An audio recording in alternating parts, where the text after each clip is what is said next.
Hello, good morning, welcome back to my channel. I'm James, if you didn't already know, and today I'm going to make a slightly different video from the previous few that I've been doing. A lot of plant hauls, a lot of unboxings, things like that. If you've watched my last few videos, you will know that I am currently on a plant ban, which is going okay. I will update you on that during my next plant haul.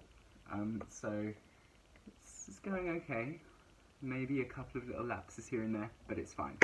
So what I'm going to do today is a wish list video. I've seen these on YouTube and I really enjoy watching them because I don't know, it's just nice to discover maybe plants that I didn't know about, slightly rarer plants. So that's what I'm doing here. As you can see from this beautiful Magnificum right here, which is in the front, and my lovely little Clarinervium at the back, this is going to be a video about Anthurium. So this is, my Anthurium wish list. This is a very, very condensed form of that list. The full list has got a lot more than 6 plants in it, but for today I'm just going to cover 6 of them. And even just in the process of researching a little bit into these plants, the orders shuffled around a little bit, the members of the list maybe were bumped in and out a little bit. But I'm pretty happy with the plants that I have here. So as I go through, I'm going to give you a little bit of information, but mainly this is just so that you can look at beautiful plants. So I'm going to put a few pictures of either plant up over this Magnificum leaf, just so that you can get an idea of why I am obsessed with these plants. Right, so getting right into it, we're going to start with Velvet Leaf Anthurium. So that is a leaf which is similar to both of these two actually, in that they have a slightly velvety texture to the front of the leaf. Some of them are slightly more leathery, some of them are less leathery. They are all members of the section Cardiolonchium. I don't know if I'm pronouncing that right, but there's just a little bit of a word for you to work with there. So number 1 is the Anthurium Regale. Here is a picture. I'm just looking at a beautiful photo here. It's the picture that I've got, which is probably the same that I've put up for you there. Really, really dark leaf surface, like very, very, very dark, and then this amazing contrast with a lot of white veinage. So similar to this Magnificum that you saw before, but even more intense. The shape of it is very, very shield-like, super defined white veins, like I said.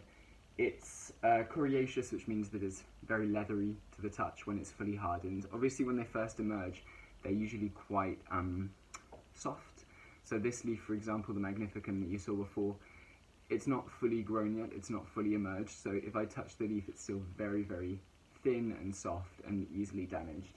But over time it will harden, just like the Regale, to like this sort of leathery texture. Size-wise, the Regale can grow up to 3 foot and has even been recorded to be growing up to 6 foot, which is ridiculous. How do you have a 6 foot long leaf? That's like literally my height, but as a leaf. That's crazy.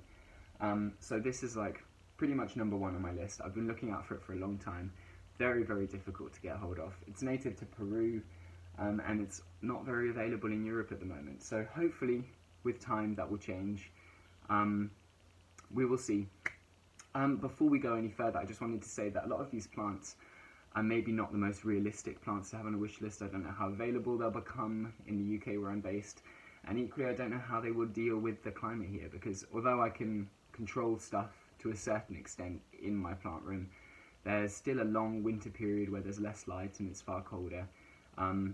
So yeah, it's always going to be a bit of a steep learning curve, and I don't want to bring anything in that's expensive or difficult to find if it just doesn't last. Yeah, I'm sure you understand. Right, moving on to the next one. I'm still getting the hang of the format of these, so forgive me if I seem a little bit flustered. I'm used to just sort of talking and showing things, and here I'm having to go back and forth. Right, the second plant on my wish list is, we're moving into a slightly different section here. These are strapleaf Anthurium. They are absolutely stunning. I know there's sometimes a little bit of conflict between lovers of either of them, but I absolutely adore both of them, and I love the ones that cross over, so the velvet-leafed strapped leaf Anthuriums. Yay! So number 1 is the Anthurium Pallidiflorum. Here is a beautiful photo of it. I'm looking at a picture with very, very long strap-like leaves, so when I say strap-like, it's like a strap, like a belt. They're sort of slightly wider towards the center of the leaf, they taper down towards the base, and the surface of them is quite velvety, so close up there's like a lovely sheen over the leaves.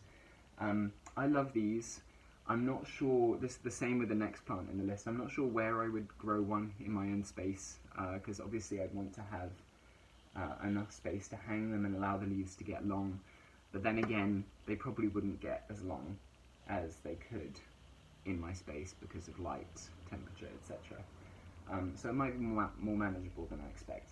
They are native to Ecuador, they are epiphytic, which means that they grow up on trees, on branches, in debris, which is like a really good way to work out what kind of substrate you want to put your Anthurium in, because they obviously don't want to be in cloggy, clayey soil, they want to be in a really nice, light, airy mix. Slightly different. I know that the Magnificum more commonly grows in the ground, so some of them will put up with a little bit more of that thicker substrate than others. Yeah, so Anthurium Pallidiflorum, absolutely gorgeous. Yeah, there you go, look at it, beautiful, enjoy it. I love it. I love the next one even more. There were a couple of other strap leaves that I was looking at, but these were the two that sort of really made it onto this little shortlisted wish list. So the next one, I'm going to absolutely butcher this pronunciation, but we will try. So this is the Anthurium Wendlingeri, or Wendlingeri, or Wendlingeri I don't know. Oh, it's so beautiful. This is like a show-stopping plant, it's gorgeous. So it's native to Costa Rica, Panama, and Colombia. The leaves can grow up to 4 foot or 1.5 meters long. Even above that, I've seen some people record them as. Long, the leaves are, as you can see, very, very long, dark, and they tend to be a little bit rippled. So there's sort of that same ripply, almost bullate, again another word I don't know how to say, bullate, texture to them, and very, very velvety. So again, they'll have that sheen, which I just love, that sort of extra dimension to the leaf. I think it's beautiful. Unlike a lot of the other velvet leaf Anthuriums, it's not heavily veined, so there's no like bright white veinage. Slightly different section, really beautiful. The most sort of stand out feature of this strap leaf is the inflorescence. So most aroids flower as an inflorescence, so they have a spadix which is covered in all the male and female flowers, and in this case that spadix is corkscrewing down, and it can get extremely long. It said somewhere, I don't have it written down here, but somewhere it said that it could get over 30 centimeters long, just this spiraling inflorescence, which is just absolutely incredible. So that's just another feature of it that is really, really beautiful. So there you go, that's my second strap leaf, and we're moving away from the strap leaves now. There's only two that if I saw them, even during my plant ban, I would have to find a way to bring them into my family. The fourth plant on my list is a little bit of a sort of wild card. I don't know, it's very, very different from the other Anthurium that I like. There's a philodendron that looks very similar to this that I considered getting a while ago, but I have found in various places online that these Anthurium are quite difficult to look after, and I would rather have a happy plant than a rare unhappy plant. So yeah, this plant is the Anthurium Splendidum. I know there's a little bit of debate over the name. I think there was some shifting around of names, but the Splendidum that I think is currently called a Splendidum, there's a photo right here. It has again those bullate leaves, ripply, pebbly, blistery, very, very bubbly leaves, and I'm sure some people hate that, but I really find it interesting. Again, it's about that extra dimension to the leaf. So you look at it, it's got that beautiful shape, the beautiful veinage, but then it's got the extra like of the bubbles. Apparently they prefer slightly cooler temperatures rather than the crazy high tropical heats. Still tropical cool temperatures, so we're not talking about like temperate climate, but yeah, it's quite a rare plant, it seems. Not many people are successfully growing it. But if I have seen them for sale in the UK, this is more like I would love it, but I don't know if I would buy it. If that makes sense. So yeah, it's beautiful, stunning, wonderful, but I will definitely need to make sure I do my research before I actually get one of these. Right, moving on to the 5th plant. There's only 2 more here. It slipped all the way down. So the next plant on my list is another velvety one. Yes, it is the, forgive me again, the Anthurium Papillilaminum. Papillilaminum. Great. Yes, so again, another photo of this. It's just incredible. It's such a different leaf from a lot of the other velvety leafed Anthuriums. It's slightly less leathery in texture, I believe, than some of the others. The colouring is like a dark olive green. Obviously when they emerge, like with a lot of Anthurium, they're sort of slightly lighter, maybe even reddish in colour. And it says here that the dark olive leaves sometimes are rimmed with red and violet, which just sounds ridiculous. Absolutely amazing. I would love to see that. I actually have seen a photo of that. It almost looks like a lavender colour on the back of the leaf. They've got some venation. There's much less of that distinct white veinage, but love it. Really, really beautiful. This is, I don't know why it's so far down the list. If I saw this, I would absolutely sell my kidneys for it. Both of them. It's beautiful. Really, really lovely. And the last plant, we're basically just shifting slightly along. This is the only hybrid that I know of on the list. I'm not sure whether any of the others are hybrids. I haven't done enough of a deep dive. Maybe that's terrible of me. I don't think they are. They all had very distinct origins, where they natively grow, so I don't think they are hybrids. This is definitely a hybrid. This is the Anthurium Dark Mama, which is a cross between the 2 most difficult to pronounce Anthurium in the world, so again, enjoy. First one is the Warockianum, the Queen Anthurium. The second one is the one we just spoke about, the Papillilaminum. So 2 probably of my favourite. The only way it would get better than that if it was the Warrock and the Regale.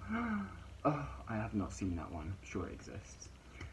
So yeah, this is a cross between the Warrock and the Papill. Let's shorten it out. It kind of looks, as you can see, like an extended Papillilaminum. Dark, a bit more sort of defined veinage. It looks similar to the Warrock veinage, that sort of droopy, long, slender beautifulness. Velvety, gorgeous. Again, I'm assuming epiphytic. Most of these are epiphytic. I think all of them are. So yeah, that's my last one. So this is a little bit of a weird video. Basically it's just me trying to not buy plants and just sharing a little bit of my excitement for them without actually filling my home up with more plants. Because I have a lot to look after at the moment. I'm sure that as soon as this no-buy period is over, I will continue buying. Because that's just, my wish lists are constantly growing. This is just the Anthurium. I have a whole separate one for Philodendron, for Syngonium, for all the things. But yeah, thank you for watching. If you are interested in updates on any of these plants that you see here, and seeing if I do manage to get any of these in my collection, I would suggest going to follow me over on my Instagram, which is slugplants, somewhere here. And if you want to see more of these videos, I'm going to try and post every Thursday, Friday, at least once a week. And yeah, subscribe. I will see you soon. Thank you very much for watching again, and bye!